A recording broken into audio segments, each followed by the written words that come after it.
ఒక్క నిమిషంలో జీవితమేమీ మారదు, కానీ ఆ ఒక్క నిమిషం ఆలోచించి తీసుకున్న నిర్ణయం మాత్రం జీవితాన్నే మార్చేస్తుంది కాదంటారా? ప్రేమగా పలకరిస్తే పరాయి వాళ్ళు కూడా మనవాళ్ళవుతారు. అదే కఠినంగా మాట్లాడితే మనవాళ్ళు కూడా దూరం అవుతారు. అందుకే అందరినీ ప్రేమగా పలకరిద్దాం. పోయేదేముంది, మాటే కదా.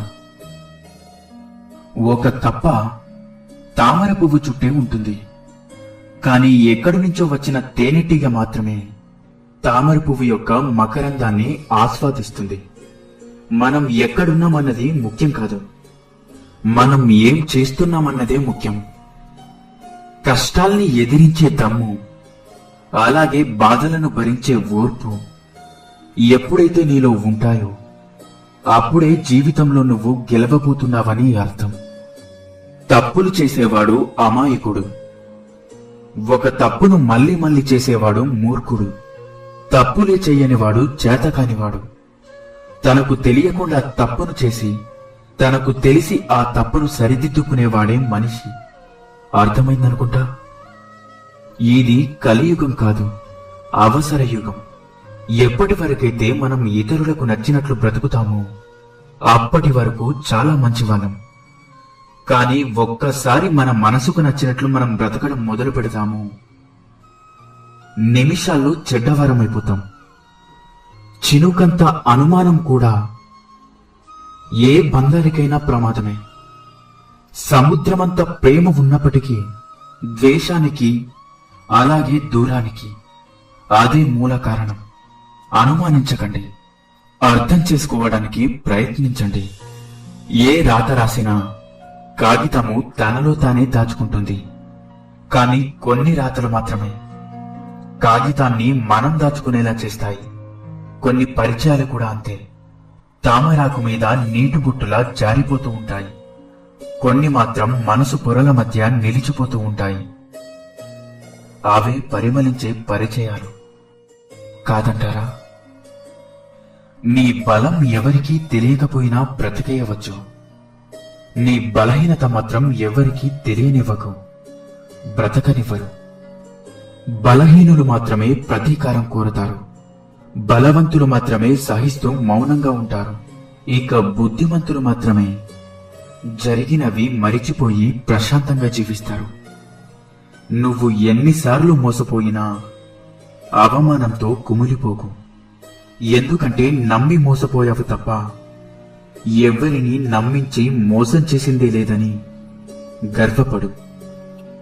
చూసేవాళ్లు చుట్టూ లేకున్నా సరే పుష్పం వికసించక మానదు.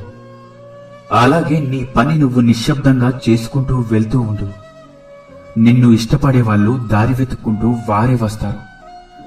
అందరికీ అందుబాటులో ఉండకు, అలుసైపోతావు. ఎవరితో ఎంతవరకు ఉండాలో అంతవరకే ఉండు.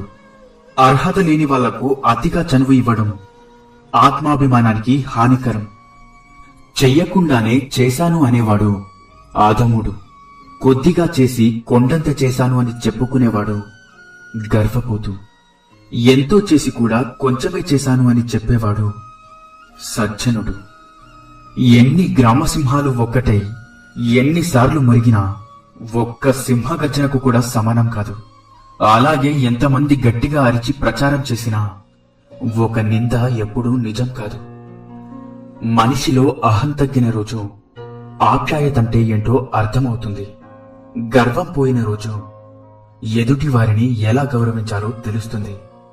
నేనే నాకేంటి అనుకుంటే చివరికి ఒక్కడిగానే మిగిలిపోవాల్సి వస్తుంది. గౌరవ మర్యాదలు ఇచ్చిపుచ్చుకుంటూ ఆనందంగా ఇతరులతో కలిసి జీవించడమే మంచి జీవితం అనబడుతుంది. సమర్థుడికి ఎదురు లేదు, అసమర్థుడికి ఎదుగు లేదు. కాబట్టి మీరు సమర్థుడిగా ఉంటారో అసమర్థుడిగా ఉంటారో నిర్ణయం మీదే. డబ్బు ఎంత ఉన్నా సంపాదించలేని విలువలు కొన్ని ఉంటాయి. అవి మంచితనం, పరోపకారం, సహృదయత, మానవత్వం లాంటివి. వీటిని మనం అలవర్చుకుంటే ధన్యులమవుతాం. మనిషిలో ఆశ కూడా మంచితనాన్ని పతనం చేస్తుంది, విఘాతాన్ని కలిగిస్తుంది. కోర్కెలు తీరినా తీరకపోయినా ఆనందంగా ఉండాలి. మంచి మార్గాలను నడవాలి. మంచిని ఆచరించాలి. చేతితో మంచి పనులు చేయాలి. నోటితో మంచి మాటలు మాట్లాడాలి. వీటి వలన ఆనందం కలుగుతుంది. మంచి పలకడం, మంచి వినడం, అలాగే మంచి చూడడం, మంచి చేయడం, ఇవి మన జీవితంలో తోడుగా నిలుపుకుంటే చాలు. మంచితనం అదే మనకు ఆభరణంగా నిలుస్తుంది. దుఃఖం నిండిన అనుభవం నుంచి వీలైనంత తొందరగా బయటపడాలని తప్పిస్తాం.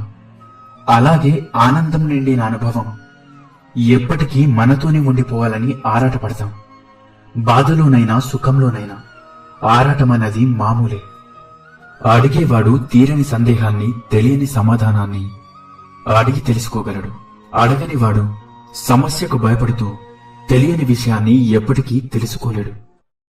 కష్టాలు నీ శత్రువులు కాదు, నీ బలాల్ని, బలహీనతల్ని నీకు తెలిపే నిజమైన నేస్తాలు. మాట వినపడనివాడు చెవిటివాడు కాదు, మంచి మాట వినిపించుకోనివాడు నిజమైన చెవిటివాడు. అర్థమైందనుకుంటా.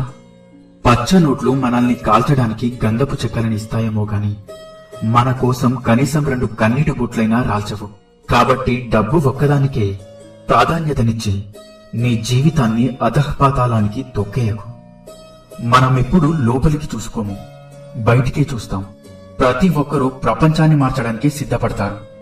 మార్చాల్సింది ప్రపంచాన్ని కాదు, ముందు మనల్ని మనం మార్చుకోవాలి. మనసు ఒక హద్దులేని గుర్రం. బుద్ధే దానిని అదుపు చేసే కళ్యం. దగ్గరైతేనే మనసు కలిసేది, దూరమైతేనే విలువ తెలిసేది. చెడు పనులు చేసి పాపాన్ని మూటగట్టుకోకు. మంచి పనుల కోసం ఖర్చు చేసైనా పుణ్యాన్ని పెంచుకో. ఆ పుణ్యమే నీ రాతను మార్చునని తెలుసుకో. నీవు దాచుకున్నది చేజారిపోతుంది. ఇతరులకు ఇచ్చి సహకరించింది నీ ఖాతాలో జమ అవుతుంది. అర్థమైందనుకుంటా. సంతోషమంటే ఏమిటో తెలియడానికి దుఃఖం ఉండాలి. దుఃఖం లేకపోతే సంతోషంలో ఉన్న గాఢత మన అనుభవంలోకి రాదు. కోపంలో మాటలు తూలి ఇతరులని దూరం చేసుకునే దానికన్నా క్షమించో, క్షమాపణలడిగో దగ్గర చేసుకుంటే మీకు శత్రువులు తగ్గుతారు. జీవితం ప్రశాంతంగా ఉంటుంది. తెలియంది తెలుసుకుంటే జ్ఞానం, తెలిసింది దాచుకుంటే అజ్ఞానం కాదంటారా? మంచి మాట, అలాగే మంచి ఊహ మనిషికి, మనసుకు ఎంతో ఆరోగ్యకరం. మేలు చేసిన వారికి కీడు చేసేవాడు, కూడు పెట్టిన వారిని క్రూలదోసేవాడు, విద్య నేర్పిన వారిని వెక్కిరించేవాడు, ఉపకారం చేసేవారికి అపకారం తలపెట్టేవాడు పరమ మూర్ఖుడు. ఆవేశం అధికమైతే ఆలోచన తగ్గుతుంది, ఆలోచన తగ్గితే అంధకారమే మిగులుతుంది. కాబట్టి పెద్దలు తన కోపమే తన శత్రువన్నారు. గుర్తుంచుకోండి.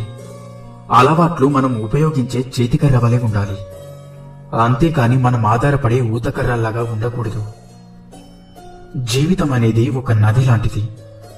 అడ్డంకులనన్నీ ఎదుర్కొంటూ ముందుకు సాగే నది ప్రవాహం మాత్రమే సముద్రాన్ని చేరుకోగలుగుతుంది. అలాగే జీవితం అనే దారిలో రాళ్లుంటాయి, అలాగే ముళ్ళుంటాయి. వాటికి భయపడి వెనక్కి తిరిగితే అక్కడే ఆగిపోతావు. ధైర్యంతో ముందుకు సాగితే సకలం మన సొంతమవుతుంది. భగవంతుణ్ణి ఒక్కటి కోరుకో, కోపం వచ్చినప్పుడు నీ కళ్ళ నుండి నీళ్లు రానివ్వమని, అంతేకాని నీ నోటి నుండి మాట రానివ్వద్దని. కన్నీటితో మన కోపం పోతుంది, కాని మాట జారితేనే ఎదుటి వారి బాధకి మనం కారణమవుతాం.